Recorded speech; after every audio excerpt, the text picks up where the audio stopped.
Muito prazer, eu sou Ivan Lima e você é muito bem-vindo ao canal Fatos Desconhecidos. Entre os anos de 1886 e 1993, a Ilha Grande, um verdadeiro paraíso localizado no Rio de Janeiro, foi um verdadeiro inferno para muita gente. O local abrigava uma das prisões mais terríveis do país, com os piores criminosos do Rio de Janeiro brigando para sobreviver. Inicialmente, o local servia como um abrigo provisório para viajantes que chegavam da Europa e da África e estavam contaminados pela cólera ou febre tifoide. Porém, com o tempo, a prisão de Ilha Grande começou a abrigar presos políticos, opositores da ditadura, guerrilheiros, assassinos e estupradores. E por ser um local onde as pessoas lutavam para sobreviver e ainda tinham que lidar com a opressão, foram surgindo grupos que se organizavam para se manterem vivos. Um desses grupos, caros amigos, é o Comando Vermelho, uma das organizações criminosas mais poderosas e perigosas do Brasil. Como e por que essa facção surgiu? Bom, antigamente o grupo não era chamado de facção e nem mesmo de Comando Vermelho. Esses termos surgiram tempos depois. Ficou curioso para saber mais sobre a origem do Comando Vermelho? Vem comigo que eu conto todos os detalhes para você. A vida de quem estava no presídio de Ilha Grande não era fácil.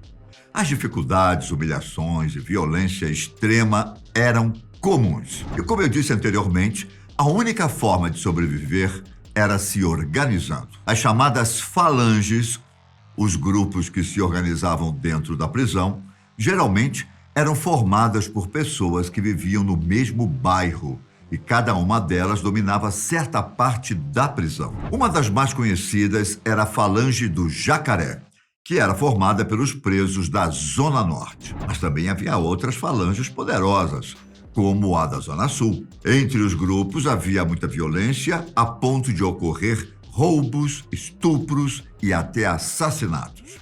Havia também alguns grupos que agiam a mando da polícia, colocando medo para manter a ordem dentro do presídio. A falange que deu origem ao Comando Vermelho ficava em um local conhecido como Fundão, e estava separada da massa carcerária. Esses criminosos ficavam juntos com os presos políticos, que tinham sido enquadrados na Lei de Segurança Nacional da ditadura. Entre eles estavam ativistas políticos, estudantes e todos aqueles que faziam qualquer tipo de protesto no Brasil naquela época. A tentativa do governo na época era tentar despolitizar e despersonalizar o ativista que ali estava preso, supondo que um criminoso qualquer iria, digamos assim, mudar a forma de pensar do preso político.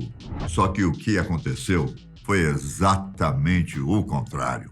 Foram os criminosos que se interessaram pelos valores, livros e métodos sofisticados dos colegas de cela. A forma como esses presos começaram a se organizar era diferente de tudo que já tinha sido visto dentro das cadeias brasileiras. Eles criaram uma espécie de código de conduta entre os presos, o que acabou com os roubos, estupros e assassinatos. De forma resumida, os presos pararam de lutar entre si e colocaram na cabeça que o verdadeiro inimigo era o Estado, e não seus colegas de prisão, que também estavam sendo oprimidos e massacrados pela polícia. O Instituto Penal Cândido Mendes, que era chamado Presídio de Ilha Grande, passou a ter a união de muitos internos. A violência só era usada contra o opressor ou para tentar fazer uma fuga. Os presos enxergaram que sozinhos eles estavam fragilizados, mas unidos eles estariam fortes e, assim, poderiam tentar conquistar a liberdade, mesmo que de forma ilegal. Resumidamente, podemos dizer que o Comando Vermelho foi inicialmente uma estratégia para sobreviver dentro da prisão. E foi a partir desse pensamento que surgiu o lema da facção, que é paz, justiça e liberdade. Paz dentro da prisão, justiça entre os presidiários e liberdade para todos. mesmo que essa liberdade fosse dada através de uma fuga. A união entre os presos não ficava apenas dentro da cadeia. Na verdade, todo preso que conseguia fugir ainda tinha compromisso com os que tinham ficado para trás. Geralmente, eles financiavam a fuga desses detentos, o que começou a deixar os planos cada vez mais sofisticados e complexos. Uma das fugas mais ousadas de todas foi a do criminoso José Carlos Reis Encina, mais conhecido como Escadinha. Na ocasião, Escadinha fugiu da prisão em um helicóptero, em um plano mirabolante que, surpreendentemente, acabou dando certo. Por falar nisso, se você quiser saber mais detalhes sobre a fuga de Escadinha, saiba que a gente já fez um vídeo sobre esse assunto aqui no canal. Mas voltando para o nosso tema, o Comando Vermelho inicialmente foi isso, um grupo de presos que se organizou para sobreviver dentro da prisão e tentar fugir. Com o passar do tempo e depois de muitas fugas, o Comando Vermelho foi ficando cada vez maior e mais poderoso. Detalhe que no começo o grupo era chamado de Falange da LSN. Depois ficou conhecido como Falange Vermelha e, por fim, como Comando Vermelho. Só que havia um pequeno problema. Mesmo que a Falange Vermelha fosse organizada, isso não quer dizer que as outras falanges iriam seguir suas regras. Por isso, ou a Falange Vermelha se impunha diante das outras, ou ela nunca seria respeitada. Foi então que no dia 17 de novembro de 1979, se não me engano, ocorreu uma verdadeira guerra dentro do Instituto Penal Cândido Mendes. Dezenas de presos foram mortos. Número de vítimas que foi superado apenas pela chacina do Carandiru, que aconteceu em 1990. Por fim, a Falange Vermelha acabou saindo vitoriosa e passou a controlar a prisão. Com o passar do tempo, os membros da Falange Vermelha não estavam apenas na prisão de Ilha Grande, mas em todo o sistema carcerário carioca e, inclusive, nas ruas do Rio de Janeiro. Foi logo após o massacre que a polícia passou a chamar a Falange da LSN de Falange Vermelha, e começaram a surgir boatos, histórias muitas vezes exageradas sobre a facção. A imagem do grupo foi construída com a ajuda da imprensa, que rebatizou o grupo como Comando Vermelho. Mas, Ivan, quem são os nomes por trás do Comando Vermelho?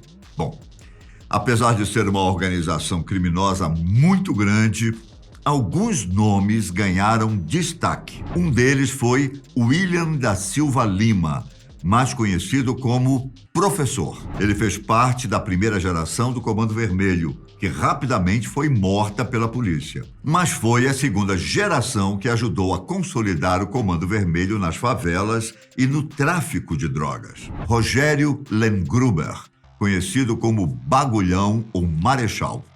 Francisco Viriato Ferreira, também chamado de Japonês, e o próprio Escadinha foram alguns dos membros que faziam parte dessa segunda geração.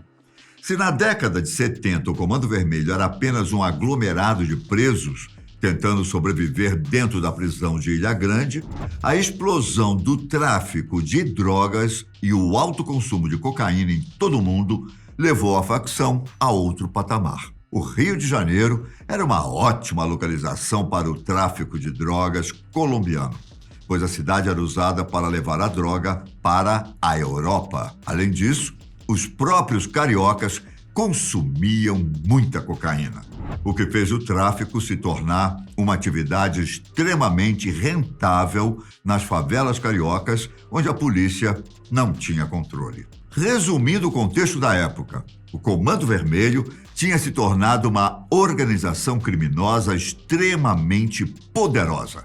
Estava na rota do tráfico de drogas e tinha controle dentro das favelas e dos presídios. Além do tráfico, a facção também tinha se especializado no assalto a bancos e sequestros de empresários e personalidades. Mas essas atividades foram diminuindo com o passar do tempo por causa da sua alta periculosidade. Um fato curioso é que, para se espalhar pelas favelas, O Comando Vermelho apadrinhava alguns jovens. Um exemplo claro de como isso era feito é a história do traficante Paulo Roberto de Moura, conhecido como Meio Quilo.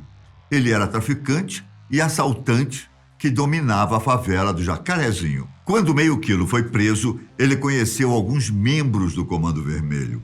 Quando ele deixou a prisão, a facção deu a Meio Quilo armamentos e disponibilizou homens para expulsar os outros traficantes da favela do Jacarezinho. Com isso, a favela passou a ser controlada por Meio Quilo e pelo Comando Vermelho, já que ele tinha se tornado membro da facção. Essa foi a estratégia usada pelos criminosos em muitas comunidades do Rio de Janeiro, que fez com que, em 1990, o Comando Vermelho tivesse controle de 90% das favelas cariocas. Dizem que os criminosos financiavam até mesmo escolas de samba e campanhas políticas. Além dos nomes que eu citei, ainda poderia citar outros famosos criminosos como Luiz Fernando da Costa, o Fernandinho Beiramar, Márcio dos Santos Nepomuceno, o Marcinho VP, Gilberto Martins da Silva, o Mineiro da Cidade Alta, Elias Pereira da Silva, o Elias Maluco, e Fabiano Atanásio da Silva, o FB. Desde que o Comando Vermelho foi criado, a organização cresceu consideravelmente.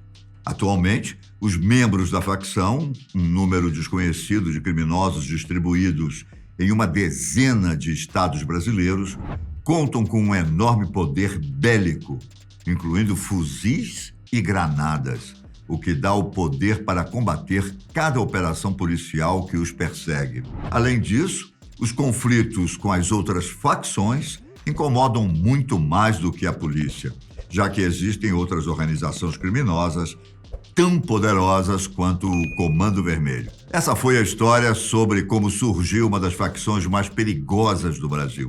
Eu fico por aqui, mas nos vemos no próximo vídeo da Fatos Desconhecidos. Fiquem com Deus, um grande abraço. Tchau!